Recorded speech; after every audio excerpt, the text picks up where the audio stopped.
चीनी 65 रुपए किलो पार, लेकिन बिहार के मंत्री जी के पास महंगाई का ऐसा इलाज है जिसे सुनकर आप चीनी की कीमत भूल जाएंगे। बिहार सरकार में मंत्री श्रवण कुमार से जब बढ़ती कीमतों पर सवाल पूछा गया तो उन्होंने कथित तौर पर ये कहा, ऐसे भी चीनी लोग कम खा रहे हैं। लोग सबको तो आजकल बीमारी हो गया, मिठाई उठाई कम खाते हैं। आजकल तो सब डायबिटीज के शिकार हो रहे हैं। तो मैं समझता हूँ कि चीनी के दाम की बढ़ोतरी से कोई फर्क पड़ने वाला नहीं। वाह मंत्री जी वाह। इस हिसाब से पेट्रोल महंगा हो तो गाड़ी चलाना छोड़ दो, सब्जी महंगी हो तो खाना खाना छोड़ दो, और अगर दवाइयां महंगी हो तो बीमार होना बंद कर दे।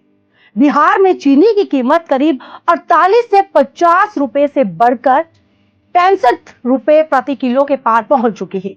त्योहारों से पहले आम परिवार का बजट बिगड़ रहा है, लेकिन मंत्री जी कीमत कम करने की जगह लोगों को मीठा छोड़ने का ज्ञान दे रहे हैं। लेकिन असली कहानी सिर्फ बयानबाजी की नहीं, सप्लाई और सरकारी पॉलिसी की भी है।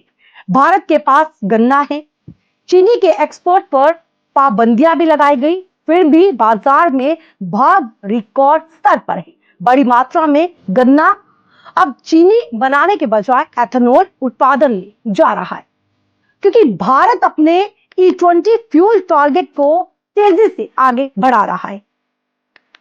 एक समय भारत ने करीब 12 मिलियन टन चीनी एक्सपोर्ट की थी।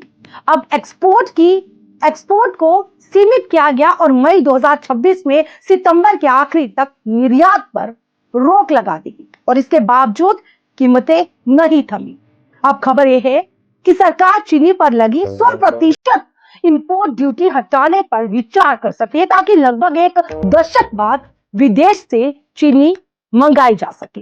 अब सीधा सीधा सवाल यह है, जब एक्सपोर्ट रोकने के बाद भी चीनी सस्ती नहीं हुई तो क्या इंपोर्ट से जनता को राहत मिलेगी, या फिर मंत्री जी अगली सलाह देंगे चीनी महंगी है तो मिठाई की तस्वीर देकर काम चला लीजिए। बने रहे आउटलुक भारत के साथ। मुझे तारिका महाजन को दीजिए इजाजत। नमस्कार।